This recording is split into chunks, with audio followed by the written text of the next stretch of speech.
तो चलिए अभी हम आज के सेशन में जो बात करेंगे वो हम शून्य की संख्या कैसे निकालेंगे, हम इस पे ही बात करेंगे। जैसे मैंने कहा कि सर आज का टॉपिक है शून्य की संख्या, है ना। इसको हम समझते हैं शून्य की संख्या का मतलब क्या है। जैसे मैंने कहा कि कोई भी अंक है, मैंने एक अंक लिया, कोई भी अंक लिया, मैंने मान लीजिए ये लिखा 2 1 3 4 5 0 0 0, मैंने ये नंबर लिखा। अब मैं कहा कि इसमें शून्य की कितनी संख्या है, आप सीधे कहेंगे सर इसमें शून्य की संख्या 1 2 3 है। आप क्या कहेंगे, सर शून्य की संख्या 3 है, शून्य की संख्या 3 है, 1 2 3। तो कोई बहुत बड़ा नंबर है, उसमें शून्य कितना आएगा, उसमें जीरो कितना आएगा, आज का टॉपिक सारा उसी पे है। तो 10 के पावर जितना होगा, जैसे मैंने कहा 10 के पावर 1, 10 के पावर 1 का मतलब 10, तो शून्य की संख्या कितनी है, आपने कहा 1। मैंने कहा 10 के पावर 2, 10 के पावर 2 का मतलब 10 का गुणा 2 बार है, 10 गुणे 10, 10 गुणे 10 से कितना आएगा 100, है ना। ऐसे चालू कर, 10 गुणे 10 100, तो यहां शून्य की संख्या कितनी है 2। तो हमने ये कहा कि जो शून्य की संख्या है वो 10 के घात पे डिपेंड कर रहा है। आपने कहा सर जितना 10 का घात है उतनी ही शून्य की संख्या है। जैसे आपने कहा सर 10 का घात 2 था तो शून्य की संख्या 2 थी।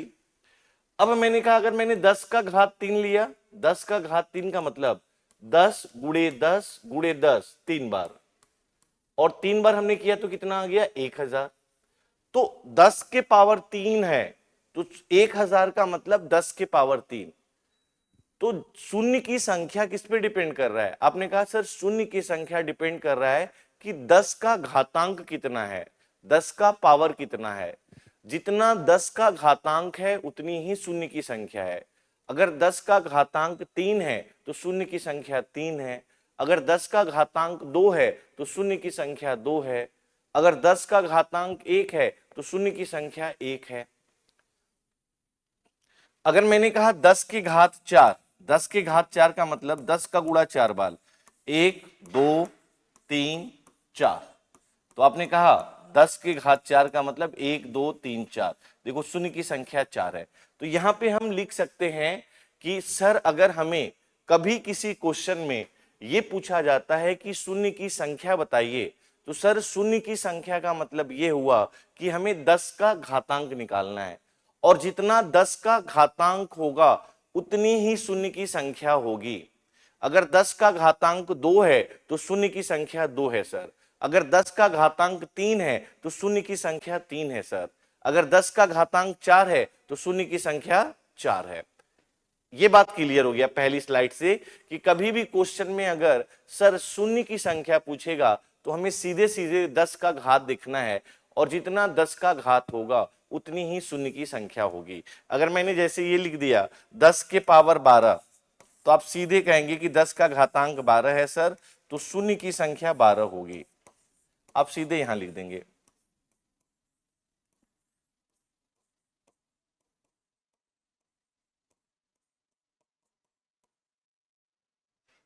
शून्य की संख्या आपकी क्या होगी 12 होगी, है ना। ये बात हमें समझ में आ गया। आपका जो पहला हमें कहना था कि अगर हमें शून्य की संख्या निकालनी है तो शून्य की संख्या 10 के घात पे पूरी तरीके से डिपेंड करता है, और जितनी ही 10 की घात होती है उतनी ही शून्य की संख्या होती है। हम 10 का घात कैसे बनाएंगे, 10 का घात, 10 तो हमारा भाज्य संख्या है, तो अगर मैं 10 का गुणनखंड निकालूं 2 5, अब 10 कैसे बनेगा, हमने कहा सर 10 जो हमारा बनेगा वो 2 गुणे 5 से बनेगा, 2 गुणे 5। हमने कहा कि 10 का अभाज्य गुणनखंड क्या है, तो आपने कहा 10 का अभाज्य गुणनखंड 2 गुणे 5 है, 2 गुणे 5 से 10 बनेगा, है ना, 2 गुणे 5 से 10 बनेगा। अगर मैंने ये कहा, अगर मैंने दोस्तों ये कहा कि 2 का घात 2 है और 5 का घात 3 है ना, तो 10 का घात कितना बनेगा, 10 के पावर m इंटू n। इसका मतलब समझना, आपसे 10 का घात पूछ रहा है, m का मान पूछ रहा है। m का मान पूछ रहा है, क्योंकि हमें यह पता चल गया कि सर अगर हमें शून्य की संख्या निकालनी है तो शून्य की संख्या का मतलब 10 का घात, और 10 का घात 2 और 5 पे डिपेंड कर रहा है। अब मैंने कहा 1 2 और 1 5 मिलके 2 और 5 मिलके 10 बना लेंगे, है ना। तो मैंने ये कहा कि 2 के पावर 2 5 के पावर 3 कितने 10 बनाएंगे, तो आपने कहा 2 के पावर 2 का मतलब 2 का गुणा 2 बार, और 5 के पावर 3 का मतलब 5 का गुणा 3 बार।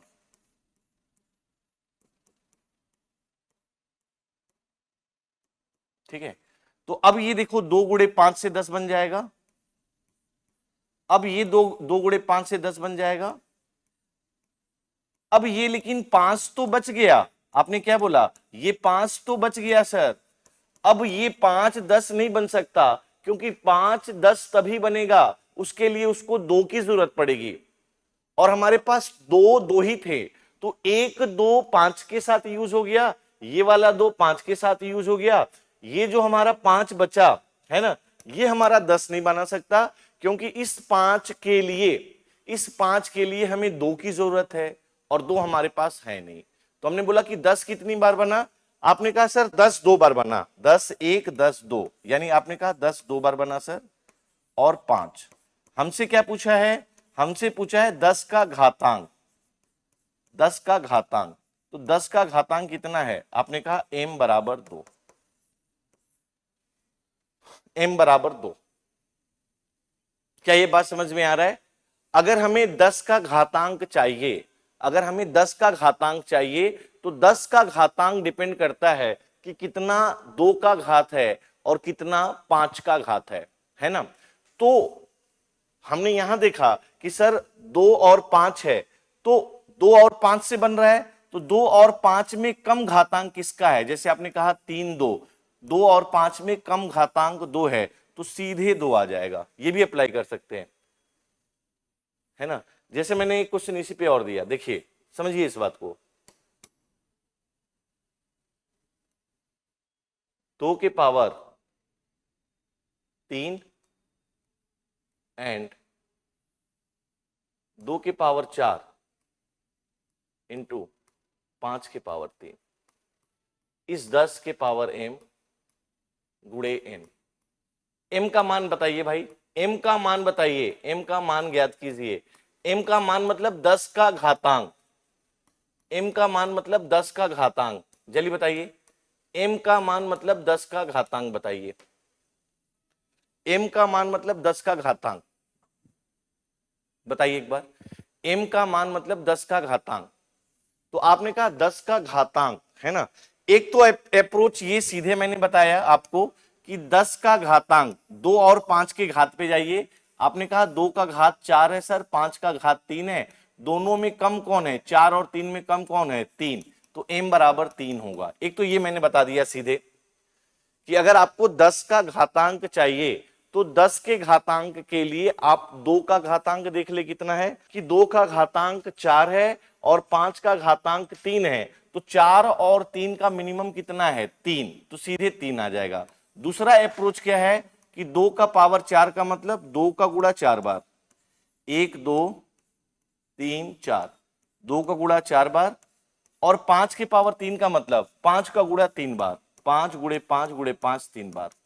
दोस्तों आपको ना सीधे कोर्स खत्म होने के बाद, संख्या पद्धति खत्म होने के बाद मैं सारे पीवाईक्यूज लाऊंगा, और आप इजीली सारे क्वेश्चंस का जवाब दे देंगे, है ना। तो आपने कहा सर 2 गुणे 5 से कितना आ गया, 10। मैंने फिर कहा 2 गुणे 5 से कितना आ गया, 10। फिर मैंने कहा 2 गुणे 5 से कितना आ गया, 10। अब ये 2 तो है, लेकिन इस 2 को 10 नहीं बन सकता, क्योंकि इस 2 के लिए अब 5 नहीं है, सिर्फ 2 है ना, सिर्फ 2 है। तो आपने कहा 10 कितनी बार है, 1 2 3, आपने कहा 10 3 बार है सर, 10 3 बार है सर, 10 3 बार है, यानी m बराबर 3 आ जाएगा, 3 आ जाएगा। ये बात समझ में आ गया। अब मुझे बताइए यहां पे जल्दी से आप सभी लोग, अगर 2 के पावर 6 5 के पावर 8 है, तो हमें m का मान बताइएगा। m मतलब 10 का घातांक, और जितना 10 का घातांक होता होगा उतनी ही शून्य की संख्या होगी। अगर 10 की घात 4 आ गया तो शून्य की संख्या 4 होगी। 10 का घात 6 आ गया तो शून्य की संख्या 6 होगी। 10 का घात 7 आ गया तो शून्य की संख्या 7 होगी। मुझे पहले वाले में बताइए शून्य की संख्या कितनी होगी, जल्दी बताएं आप सभी लोग। 2 के पावर 10 इंटू 5 के पावर 12 इस 10 के पावर m इंटू n। यहां पे भी m बताइए, शून्य की संख्या बताइए, शून्य की संख्या। एंड तीसरा आपको दे दिया है 2 के पावर 14 5 के पावर 9 3 के पावर 8 इस 10 के power m into n। m का मान बताइए, यानी आपको तीनों में m का मान बताना है। m का मान मतलब शून्य की संख्या बतानी है। कमेंट में बताइए m का मान क्या आएगा। पहला वाला m कितना है, दूसरा वाला m कितना है, और तीसरा वाला m कितना है। शून्य की संख्या बतानी है दोस्तों, जल्दी बताइएगा, जल्दी बताएं, कमेंट में बताएं। मैंने क्या बोला है, मैंने आपको एक ही चीज बोला है कि अगर हमें शून्य की संख्या निकालनी है तो शून्य की संख्या सीधे डिपेंड करता है कि 10 का घातांक कितना है। जितना 10 का घातांक होगा उतनी ही शून्य की संख्या होगी। और 10 किस पे डिपेंड करता है, आपने कहा 10 डिपेंड करता है सर 2 और 5, कि 2 का घातांक कितना है और 5 का घातांक कितना है। और 2 और 5 के घातांक में जो कम होगा, जिसका घातांक कम होगा, उतना ही 10 का घातांक होगा और उतना ही शून्य की संख्या होगी। जैसे मैंने यहां पे कहा तो आपने कहा 6 और 8 है, दोनों में कम कितना है, आपने कहा 6 है सर, तो 10 के पावर कितना आएगा, 6 आएगा। यानी m का मान कितना आएगा, पहले वाले का 6, यानी शून्य की संख्या कितनी आएगी, 6। समझ में आ गया। सीधे सीधे 2 का घात देखना है और 5 का घात। 2 और 5 के घात में जो मिनिमम होगा उतनी ही 10 की घात होगी और उतनी ही शून्य की संख्या होगी। जैसे आपने कहा सर यहां 10 है और यहां 12, तो यहां मिनिमम क्या है, 2 का घात 10 है, 2 का घात 12, तो 10 और 12 में मिनिमम 10 है, तो आपने कहा मिनिमम 10 है सर, तो m का मान भी क्या होगा, 10 होगा। शून्य की संख्या कितनी होगी, 10 होगी। जितना दोस्तों 2 के घात और 5 के घात में मिनिमम पावर होगा उतना ही 10 का घात होगा और उतनी ही शून्य की संख्या होगी।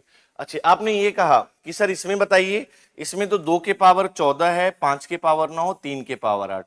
3 के पावर से कोई फर्क नहीं पड़ता, 3 के पावर आ जाए, 7 के पावर आ जाए, 10 का घात सिर्फ और सिर्फ 2 के घात पे और 5 के घात पे डिपेंड करता है। 3 के घात पे, 7 के घात पे, 11 के घात पे कोई फर्क नहीं पड़ता। अगर ये 3 का घात है तो ये सारे n में आएंगे ना, बाकी जो बच जाएगा वो n में आएगा। अब हम ये देखेंगे कि 10 का घात किस पे डिपेंड करता है। आपने 2 और 5 बोला कि सर 2 का घात कितना है और 5 का घात कितना है, और 2 और 5 का जो मिनिमम घात होगा वही 10 का घात होगा। तो आपने कहा सर 14 और 9, 2 का घात 14, 5 का 9, यानी मिनिमम 9 है, तो 10 के पावर 9 होगा, तो m बराबर 9 होगा। और 10 के घात 9 है तो शून्य की संख्या भी कितनी होगी, 9 होगी। शून्य की संख्या भी कितनी होगी दोस्तों, 9 होगी। ये ध्यान रखिए, ठीक है। अब एग्जाम की तैयारी को और बेहतर करने के लिए हमारे चैनल को लाइक, शेयर और सब्सक्राइब करना ना भूलें।